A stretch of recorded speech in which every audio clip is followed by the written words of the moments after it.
All right, gentlemen. So today we're going to talk a little bit about deconstruction and specifically each of our own experiences as we've navigated through our faith. I'm really excited to talk to you guys about this. We've texted about it a lot, but haven't really had an opportunity to talk in person.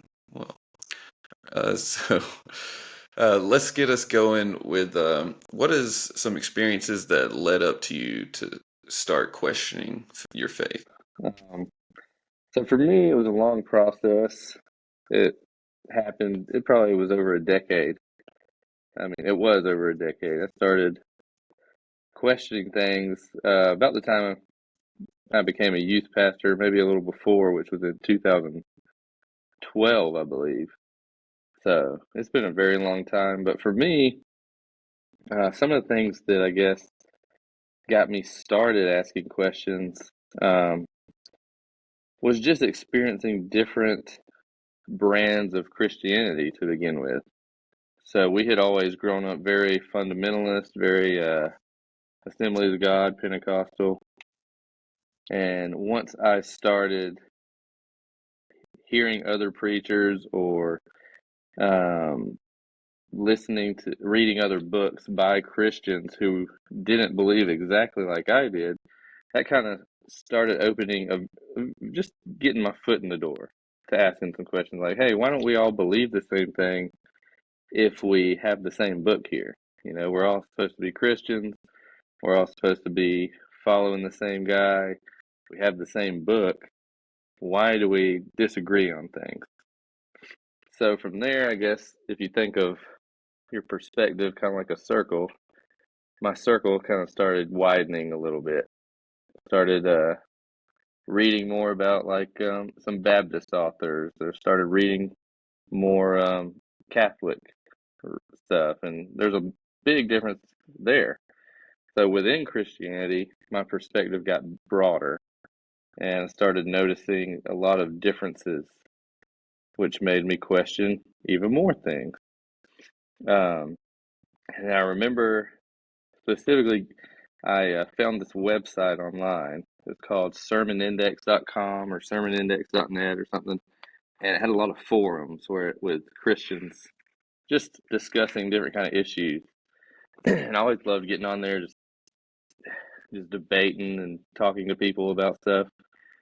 And that kind of just opened the door.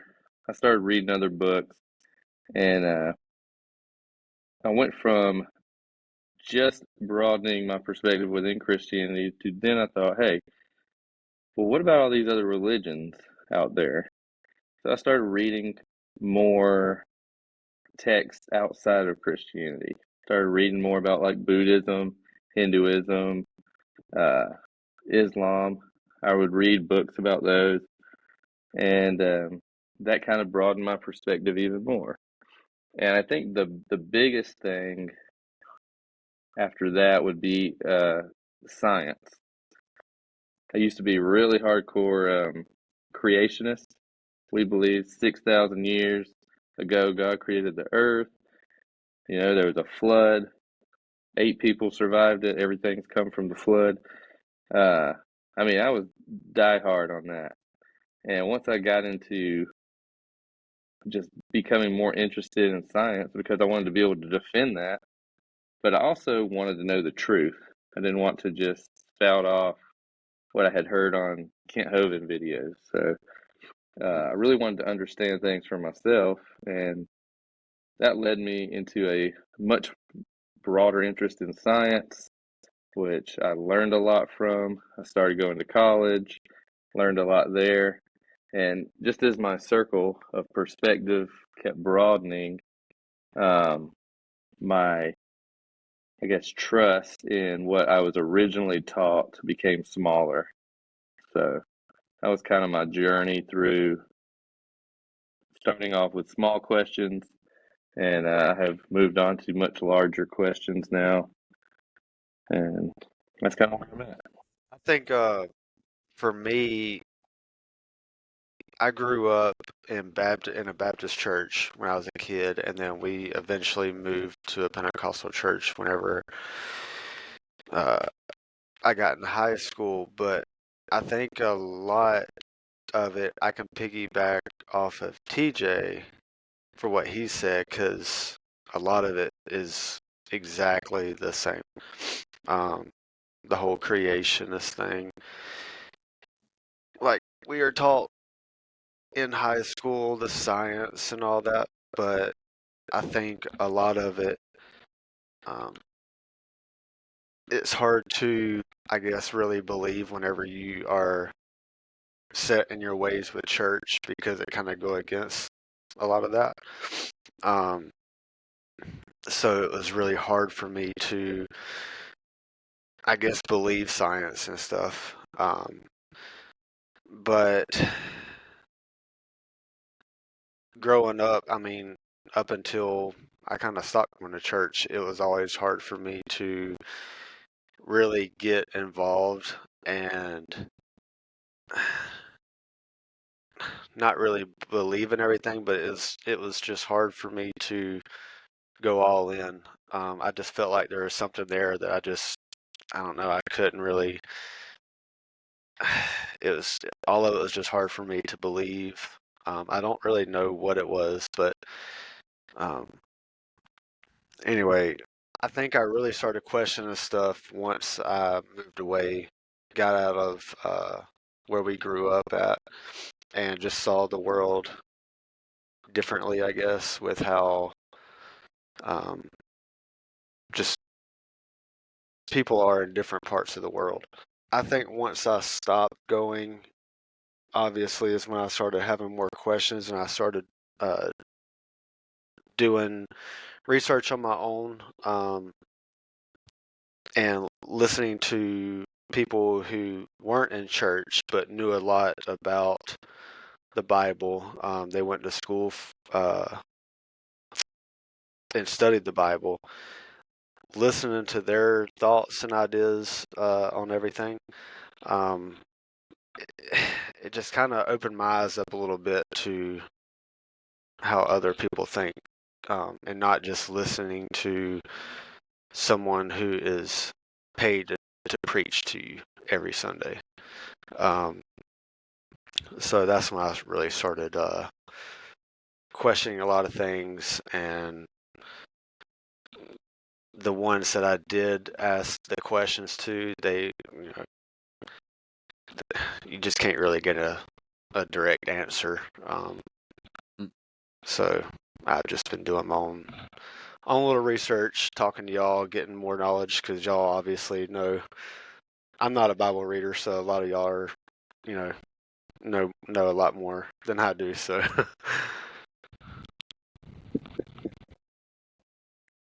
Sounds like we all have had somewhat similar experiences. For me, there, like a lot of people just think that there's like this thing that happened.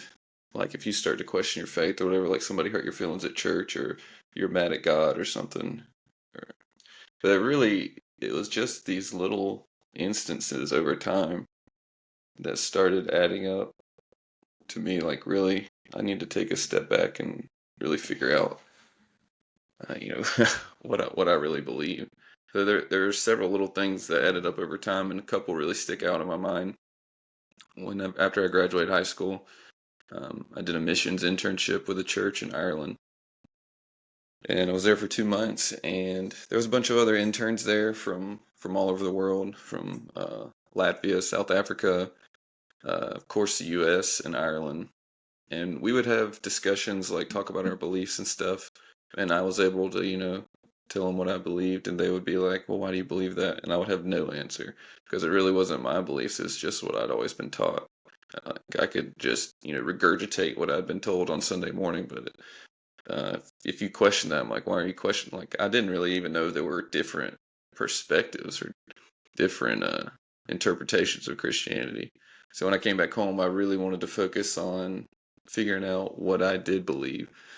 And that's when I came across Calvinism, which is, polar opposite from what we grew up in. We Assembly of God, like Pentecostal holiness, the responsibility of sanctification is presented like it very much falls on you.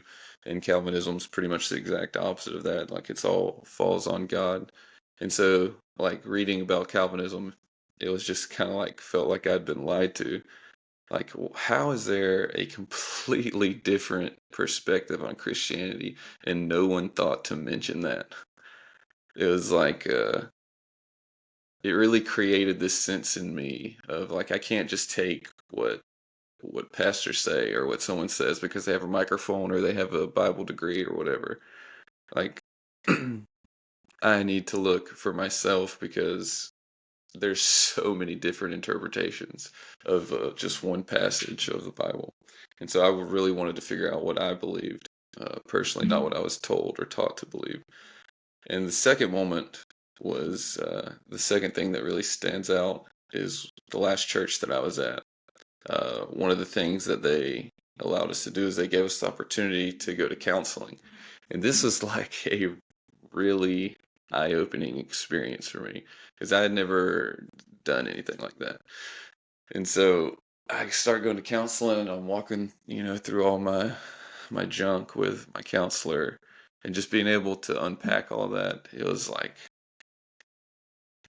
I was able to find a lot of healing from stuff, and I was able to uncover some things. Like through that process, I started to realize that religion has really influenced my way of thinking and in a negative way. Like up until that point, I'd never been a very confident person. I'd been told my entire life, like you're nothing without God.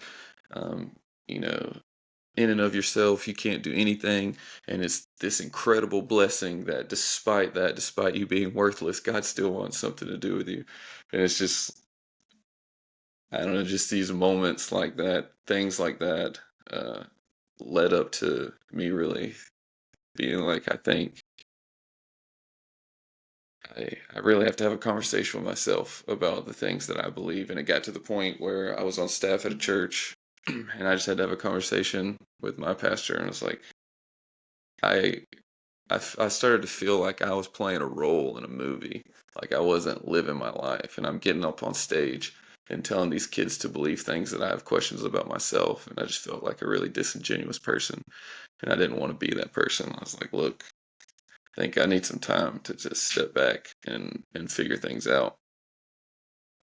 And so it's just interesting how, because obviously people know that we're essentially family, all the three of us. TJ's my brother, Joel's my brother-in-law, and we grew up in the same church.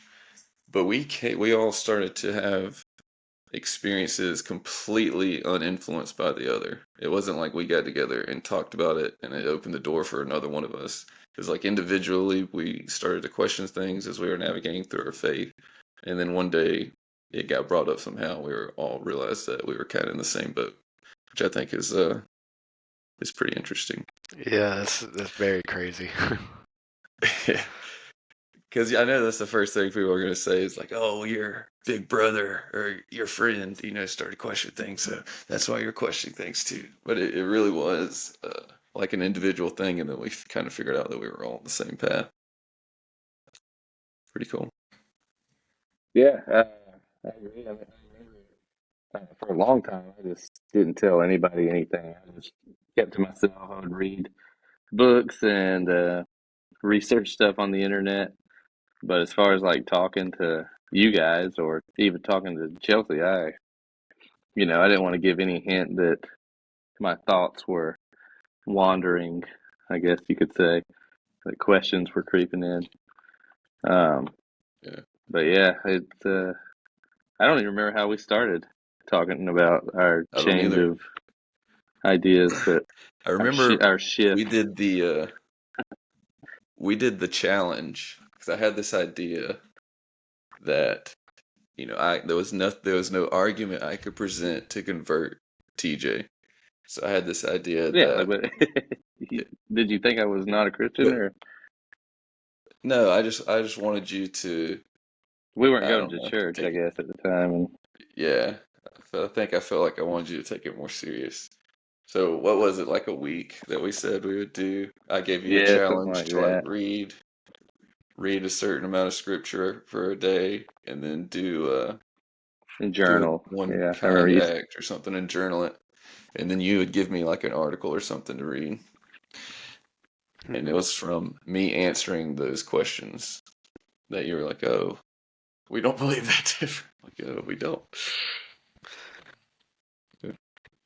So that kind of you talking about keeping that to yourself kind of leads right into the next question I want to talk about is what, if any, were some of the challenges you faced, or what has been the scariest part of questioning your faith or deconstructing? Yeah, I think um, I'm still facing some struggles, I guess you could say, uh, because we really haven't talked to anyone about how we feel or some of our changes, like our family. Um, and I think that's the biggest one is what our family and friends will think. Um, because obviously a lot of people know us and went to church with us. Uh, and I do value their opinion, um, but I feel like I don't want them to listen to this and just immediately try to just cut it off because they think that we just don't believe in God, 'cause that's not what we're here talking about. It's just Yeah, some changes, some things that we've kind of our how our beliefs have changed, but shifted. You mean? I think just where we all come from and the moment we say this, like I said, I think 90% of them are just gonna think that we don't believe in God anymore, and I think they'll get it twisted and not even want to listen because of that. Um, and I mean, I hate to say it, like whenever I was in church, I feel like I was a very judgmental person. Um, because if Me too. somebody wasn't living the way I felt like they should have been, like in church or whatever, just kind of like immediately knew they were going to hell, and that's not how it should be. I mean, if for me, you know, you believe whatever you want, I'll believe whatever I want. Um, it's not going to change my opinion of you. I think we all have our rights to believe what we want, and that's one of the main struggles I've got right now is that. So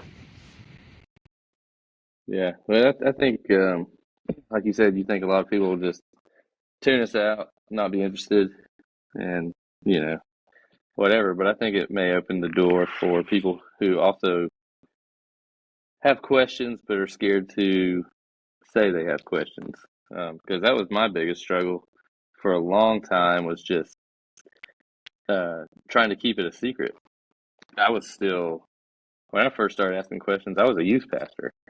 And then even after that, was still heavily involved in church. We did youth leader roles, and until Josh kicked us off, uh, we did.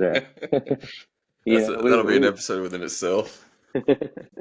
so we were really involved in church, and we were looked at as Chelsea and myself, which I didn't have any conversation with her about any of my questions. So that was also a struggle because I didn't want to influence her. Faith was very important to her. Being a Christian was very important to her. So I didn't want to influence that negatively in any way. So I just kind of kept everything to myself. So the biggest struggle was kind of getting found out. But the more I, the more I grew confident in my questions and in the answers that I was coming to myself, um, we gradually had some conversations, but I have tried not to influence her faith in any way. So that was a big struggle to start with. And then I guess the next big struggle, of course, is the idea of hell. What if I'm asking all these questions and I'm coming to different conclusions, but I'm wrong? That's always overcoming the fear of hell is something that I had to deal with right up front. And for me, I went through a process of, you know, becoming really liberal Christian, questioning the idea of hell. And then I dealt with it in more Christian ways, like, well, maybe I'm just a universalist, or maybe I believe there's this idea called um, annihilationism. That's it, where you just like, if you don't believe in God, you get annihilated, but everybody else who does goes to heaven or whatever. So dealing with hell in that way was just kind of a stepping stone to freeing my mind from that fear and being able to actively ask more questions. But those are two biggest things: trying to keep it a secret, not be found out that I questioned what we believed, and then the idea of hell. Yeah, and that's one of the biggest things for me that I think I want to come from this podcast is that who else out there is carrying that secret, because that's a heavy weight, especially in like our area, like this, like we've already talked about, the fear of what people will think, like they're carrying around all these questions or doubt or whatever, and they feel like they're alone. So like that's the goal for me, is not to like shake my fist at God, try to convince people to not be Christian, because that's not my goal at all. Like my wife is still, Joanna is still, pretty very active in her faith, and I don't want to, like you were saying, I don't want to influence that in any way. I've tried to be really intentional about that, and it's not even that I've totally walked away from faith. I still enjoy a lot of aspects of Christianity and participate, but it's just carrying that weight and feeling like you're alone, and having that fear, I think, is a big challenge, and one of the scariest things. But without a doubt, to me, the scariest thing is like the loss of community, because we do live in this small town, or grew up in this small town for Jalen, but the Bible Belt, and people just lose their minds whenever you question the Bible. Like if you have any kind of opinion that differentiates from the Bible, like you're going to get blocked on Facebook, or you're going to become the subject of the sermon on Sunday, or people think you just want to live this wild life of sin and do whatever you want. You don't want to be held accountable, and that's just, it's not true. Like I live the same life that I did even when I was a pastor. I have the same morals, same values. I still want to be with just my wife. I don't have these crazy desires that I'm trying to live out. The only thing that has changed is my opinion of a book. And yeah, I don't. I've had two conversations with friends about differing, about some different things that I've shifted on, and they did not go well because people just don't know how to process that. Yeah, and I think like living by Jesus's teachings is how we should all still be living our lives. I mean, it's, something good to live by. It's just like you said, a lot of the other stories or things in the Bible, uh, it's kind of hard to believe, hard to get behind. Yeah, I think there's a lot of value in the teachings of Jesus. It's just that those things aren't exclusive to Christianity. They didn't Yeah, even begin with Christianity, and right. that's okay. That's okay. um, Man, this is good stuff. I think we're doing a great job. So the last thing I wanted to ask is, how would you say that this process of deconstruction, or shifting, if you will, in your beliefs, how has that affected the way that you see the world? It's affected the way I see the world a lot. I wouldn't say my lifestyle has changed very much, but on the outward side, but inside I feel just a lot more free, a lot more. Just go back to just having such a broader perspective of the world. I just feel more open to life. I feel more open to truth. Um, I don't feel confined to like a particular set of ideas that I did not come up with, that have been taught to me and that were taught to the people that were taught to me and that have just been passed down. I'm free to question information that is taught to me. And, if something doesn't sound right, I don't have that fear anymore of being wrong. I'll just have that, you know, I want to know if it's true or not. I feel more free to question that and to question authority, if you will. Like, I used to give pastors or church leaders way too much power to influence my life. Um, That and could be that now could be another episode. yeah, and now I just see them, they're just regular guys. They're not different than me or you guys in any way. They may view themselves as superior or called by God or something, but they're just that's why it doesn't surprise me whenever pastors get caught in scandals or whatever. I mean, they're just regular guys. Um, they like to blame the devil for stuff like that, but it's just because they're just a regular guy, just like me and you, and we're all just trying to figure it out. That's how my life has changed. I guess life's exciting. It's unpredictable. Uh, there's ups, there's downs. It's short, and I just want to live, um, make the most of it. I want to love my family. I want to chase my dreams, have experiences, but mostly I just don't want to box myself in because of what other people might think, or hold myself in the confines of something, a book that was written thousands of years ago, you know, has to say. So I feel a lot more free, a lot more excited about life than I was when I was a diehard fundamentalist Christian. And, now I look at the Bible, I take the good things from it, but I feel free to, ignore the stuff I, you know, disagree with. So it's a good life. Yeah. I think for me, I can see the world a little differently because I can see people for who they are and what they believe. I feel like I don't judge people like I used to. I mean, you can have whatever beliefs you want and you can like whoever you want. I mean, before it's like, you see a gay couple walking on the street. I mean, you automatically just started judging them. I mean, I feel like I don't do that anymore. I mean, you can like whoever you want. um,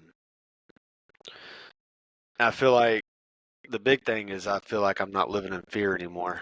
Um, I used to always feel like I was living in fear because of how pastors would preach, or they would try and scare us into believing different things. I feel like now I'm just kind of, like TJ said, kind of carefree, I guess, feel more free. Um, and just, I kind of feel like there's just a weight lifted off. Before it was all, you're always thinking about uh, doing something wrong and being judged by God for it, and just just always living in fear. I just feel like I don't have to do that anymore. Well, you guys kind of stole both the things that I was going to talk about, but I'll just repeat them because it's the same. That's the two big shifts for me is that I no longer see people who would disagree with me as some project that I have to work on. Like I spent my entire life, adult life, because I always wanted to be a pastor. Like I spent my entire life trying to convince people to believe the same way that I believed, and now I can just enjoy people for who they are. I'm nowhere near as judgmental as I was, and Like I don't have to try to build relationships. I have the opportunity to come in and slap them in the face with the gospel or whatever. Like I can just accept people for who they are. I've learned how to agree to disagree. If we have different theological views, political views, whatever, it's not going to affect our relationship in the least, because ultimately, how you treat me is what's more important than what you view about something. So that was a big shift for me, is just being able to accept people for who they are. Second thing, and probably the biggest and most beneficial, is um, I now know that I can do whatever I want, which sounds, uh, a little crazy, I guess. But I mean, growing up, like I became so obsessed with the idea of God's will. Like I was so afraid to make a decision because I didn't want to disappoint God, or what if this decision is the wrong one and it's sin? Like I might even end up in hell. Like I was just terrified. Like if you picture this bullseye, like in the dot is the bullseye, and everything inside that dot is, the girl I'm supposed to marry, the job I'm supposed to have, the life that God has for me is inside that dot, and I have to figure out how to get there. And if I don't, then I'm just going to be miserable. I'm going to be out of the will of God, and I may end up, in hell, which is a really miserable way to live from 18 years old to 32 years old. And now life just feels a lot more like opportunity instead of this puzzle that I have to try and figure out. It's like I if I want to go start a new career tomorrow, I don't have to pray about it. I don't have to fast for it. I can just, like 5 years ago, I would have never had the confidence. I would have never been able to go back to school, because when I started back to school, it was a big change. It was something I hadn't done in a long time. It was very overwhelming, and I would have thought, this is God's way of telling me not to do this, and I would have quit. But now I started, it was very overwhelming, and I thought, this is just something new. I'll adjust, and it'll just become part of the process, and that's exactly what happened. Like I can make decisions in my life without having to wait for some big sign or some voice to hear. Like it's my life, and I can live it, and I can live it well. But I think it's really interesting, though. Again, just how we all grew up in uh, the same church together. We all had pretty similar experiences, and individually came to these conclusions, came to this point on our own. And John was talking about, you both were talking about the freedom that you now have. And it's like, 3 years ago, I was a pastor. I was medicated for anxiety, and I was going all out for holiness, and I was miserable. And now I'm off all medication. I have, it's just completely different life. I'm nowhere near as anxious. I'm nowhere near as scared or paralyzed by fear to make any kind of decision. Like it's just, and again, that's not. You can still.